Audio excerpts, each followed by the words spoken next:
नमस्कार दोस्तों, राधे राधे, जय श्री कृष्णा, हर हर महादेव। आप सभी को श्रावण मास की बहुत बहुत शुभकामनाएं। आज की कथा की श्रृंखला में हम भगवान शंकर की 12वें ज्योतिर्लिंग घृष्णेश्वर महादेव की कथा जानेंगे। कल्पना कीजिए एक ऐसे जगह की जहां हवा भी शिव का नाम लेती है, जहां हर पत्थर मंत्रों का जाप करता है और हर श्वास में बस एक ही नाम गूंजता है, हर हर महादेव। लेकिन यहाँ प्रवेश हर किसी को प्राप्त नहीं होता है। ऐसा कहा जाता है कि इस शिवधाम में कुछ ऐसी बात है जो इसे और शिवधामों से अलग बनाती है। यह एक ऐसा स्थान है जो एलोरा की गुफाओं से बस 2 किलोमीटर की दूरी पर स्थित है।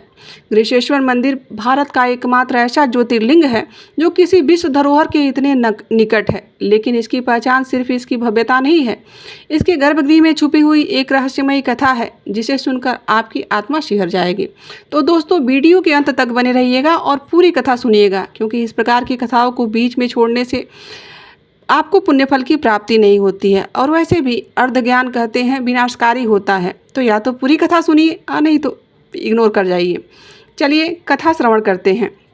घृष्णेश्वर महादेव महाराष्ट्र राज्य के छत्रपति संभाजीनगर जिले में स्थित है। यह पवित्र मंदिर एलोरा की विश्व प्रसिद्ध गुफाओं के पास दौलताबाद से लगभग 11 किलोमीटर दूर बैरुल नामक गांव में बना हुआ है। यह भगवान शिव के 12 ज्योतिर्लिंग के अंतिम यानी 12वें ज्योतिर्लिंग के रूप में पूजा जाता है। घृष्णेश्वर महादेव एक ऐसा तीर्थ है जो भगवान महादेव की एक अलौकिक और दिव्य कथा से जुड़ा हुआ है। इस मंदिर का उल्लेख प्राचीन पुराणों में भी मिलता है।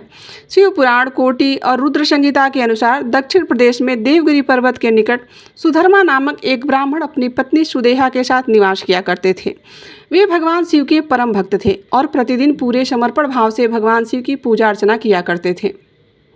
उनका जीवन साधना और श्रद्धा से भरा हुआ था और दाम्पत्य भी प्रेम और संतोष से परिपूर्ण था। लेकिन इस सुखद जीवन में बस एक अधूरी बात रह गई थी, उन्हें कोई संतान नहीं थी। संतान की प्राप्ति की चाह में दोनों पति पत्नी ने हर संभव प्रयास किए थे, लेकिन सब निष्फल रहा था।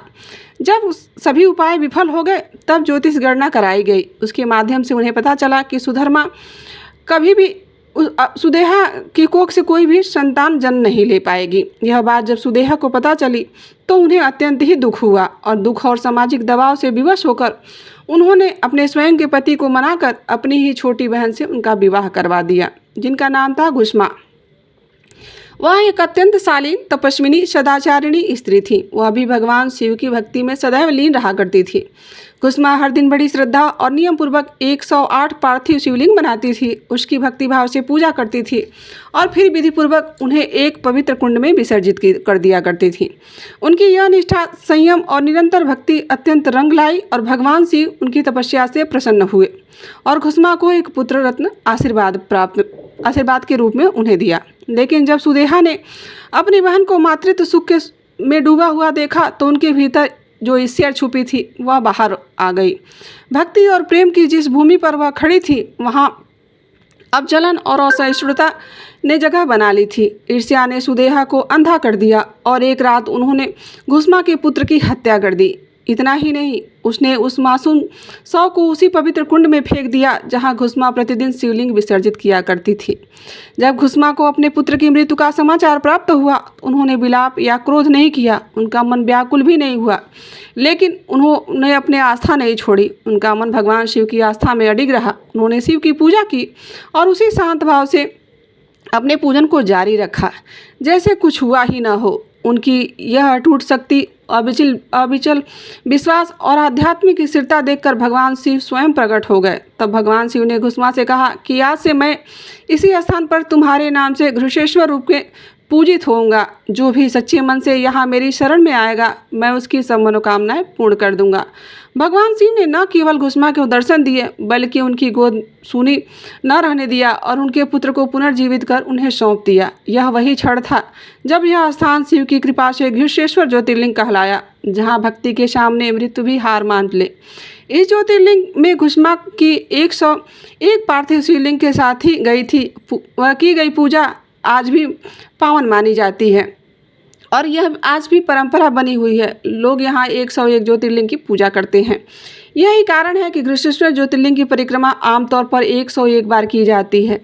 दोस्तों, यह सिर्फ एक कहानी या कथा नहीं है, यह एक आस्था की नींव है जिस पर यह तीर्थ आज भी अडिग खड़ा हुआ है। इतिहास साक्षी है कि 16वीं शताब्दी में छत्रपति शिवाजी महाराज के पूर्वज मलोजी राजे भोसले इस मंदिर का पहला निर्माण करवाए थे। फिर वर्ष 1730 में गौतमी बाई होलकर ने इसकी भव्यता को और भी निखार दिया। अंततः अहिल्याबाई होलकर के समर्पण ने इसे एक आध्यात्मिक धरोहर के रूप में परिवर्तित कर दिया। आज भी उनके नाम पर बना अहिल्याबाई होलकर शिवालय तीर्थ कुंड श्रद्धा और पुण्य का प्रतीक माना जाता है।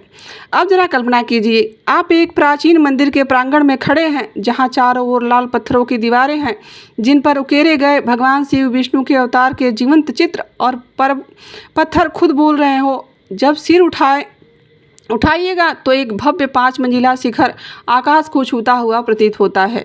यह है हिमांडपंथी स्थापत्य शैली का उत्कृष्ट उदाहरण। 44,000 वर्ग फुट की फैली हुई यह जीवंत आध्यात्मिक गाथा गर्भगृह में पूर्वाभिमुख शिवलिंग विराजमान है और ठीक सामने प्रतीक्षारत नंदी बैठे हुए हैं।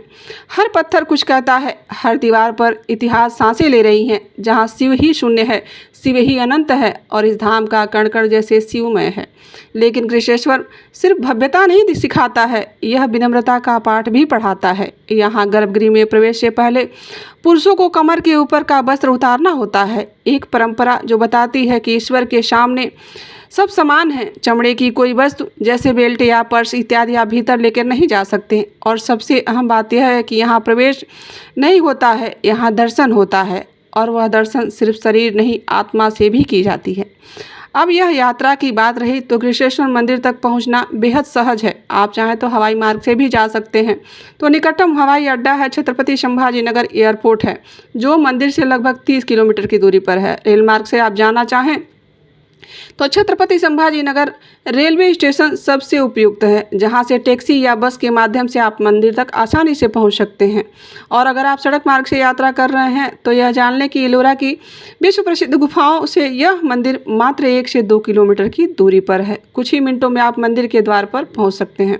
लेकिन गृहेश्वर ज्योतिर्लिंग केवल एक स्थान नहीं, यह एक अनुभव है जैसे शब्दों में बांध पाना कठिन है। यहाँ आकर मन बहुत स्थिर हो जाता है, आंखें अपने आप नम हो जाती हैं और हृदय शिवमय होकर रह जाता है। गृहेश्वर ज्योतिर्लिंग की यह दिव्य कथा यदि आपको अच्छी लगी हो तो दोस्तों हमारे चैनल से भी जुड़ जाइए और हर हर महादेव कमेंट जरूर करिएगा। मिलते हैं किसी ऐसी कथा कहानी और जानकारी के साथ। अभी के लिए इतना ही। हर हर महादेव। राधे राधे। जय श्री कृष्ण।